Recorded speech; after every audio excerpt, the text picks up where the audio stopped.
The pair play surgeon Paolo Macchiarini and investigative journalist Benita Alexander, respectively, in the Peacock anthology series based on the Wondery True Crime podcast.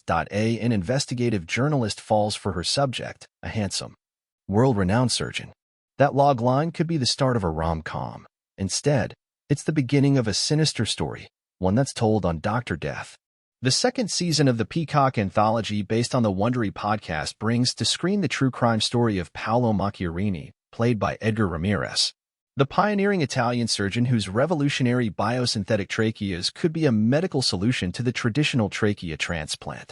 His work is so impressive, he becomes the subject of a TV profile from New York journalist and former NBC producer, Benita Alexander, Mandy Moore, who, spoiler alert, ends up contributing to a much more important Vanity Fair article that ultimately unmasks the real Paolo Macchiarini. But in the time between their first encounter in 2013 and that 2016 article, the pair fall in love. A whirlwind romance of sorts ensues, where Alexander, who is grieving the death of her ex-husband, the father to her daughter, risks her career and reputation for what she believes to be true love. She is planning a fairy tale wedding to be officiated by none other than the Pope, who counts himself among an admirer of Macchiarini's.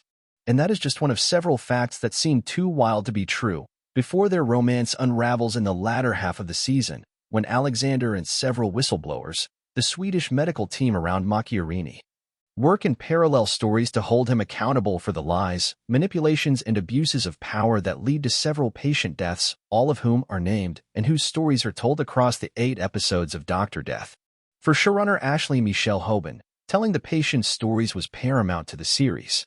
It was important for us to name the patients and tell their stories as closely as possible, Hoban tells The Hollywood Reporter.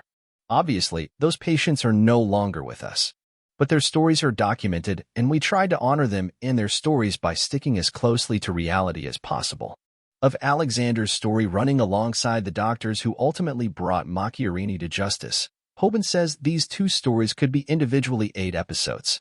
So, there was definitely time for us to dig into the world of the whistleblowers, and particularly dive into the world of the patients in a way that was an honor to tell their stories in the way that we were able to do. The whistleblowers were written as composite characters who were played by Luke Kirby, Ashley Madekwe, and Gustav Hammerstein in Dr. Death. While some of Macchiarini's story has been told on-screen before, including weeks earlier with Netflix's Bad Surgeon, Love Under the Knife docuseries, Hoban says that diving into the medical side is what sets their project apart. This series is based on the podcast, so we had all of that research, which was an amazing treasure trove of interviews and transcripts, she says of the podcast interviews. Then it was really about finding our most interesting way in, and that ended up being, I think, different. I haven't seen the Netflix series, but I think we got to take all of the stories, especially on the medical side, and composite characters down to create a whole new world of these characters. So that people who know the story are going to get a different side of it with these new characters we're introducing, and also a deeper dive into the patient's experiences. When it came to casting their leads, Hoban says she wrote the part with Ramirez in mind, who speaks 7 languages and can have the charm and the charisma and the intelligence. And she never thought more, who had her second child, son Ozzy, only 6 weeks before filming, would be in the position to say yes. I didn't think in a million years she would want to jump back into something and move her family to New York for 6 months, Hoban recalls. And my God, she did, and she did it so wonderfully. The nuance that she brings to screen is just incredible to watch. She's got that thing. Moore, who had also just wrapped her 6-season run as Rebecca Pearson on NBC, hit This Is Us with a May 2022 finale, laughs when thinking back at the whirlwind decision. I was high on oxytocin. I just had a baby. I was like, yes, I'll do anything. She tells THR. I got the call and I had a 1-month-old baby. It's shooting in New York imminently. I was like, cool, probably not going to be the thing. And then I remember reading those first 2 scripts and I thought, damn it, I really want to do it. She adds, I think the combination of Edgar, the story we were telling, being in New York, it was an anthology, it was 8 episodes. I've just never done anything like this.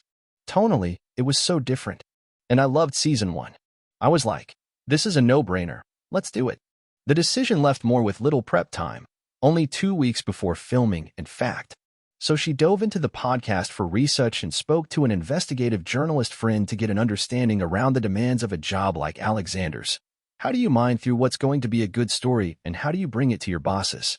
That sort of stuff was fascinating to me, as well as figuring out who this mother was who just lost her ex-partner and now is truly a single parent, and how she was navigating the world around her and what made her particularly susceptible to this brand of manipulation. How did she sort of allow herself to be vulnerable enough that she could fall victim? Ramirez, who had some more time, says he, too, pored over the podcast, but also focused on the aspects of being a surgeon.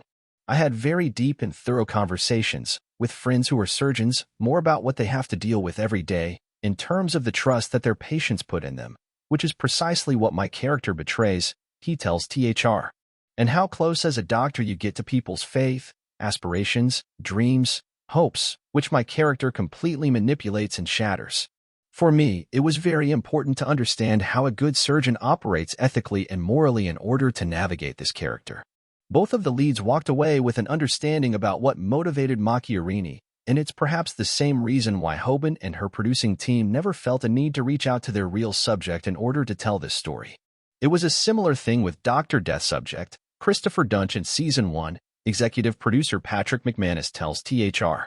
We always talked about, what is the story you would actually get from people like this? And with the podcast, there was so much there that, what would be the purpose to reach out to someone who probably would be telling you a version of the story that isn't necessarily the most truthful? Ramirez says that for the real Macchiarini, the lies for him are fantasies, echoing McManus' take. He believed truly and deeply, almost pathologically, that whatever he was portraying, offering, selling was the ultimate truth, he says. And when you see all of the 8 episodes, there is no moment of admission. There's never a moment of introspection where he realizes or comes to terms with the damage that he has caused, both professionally and personally.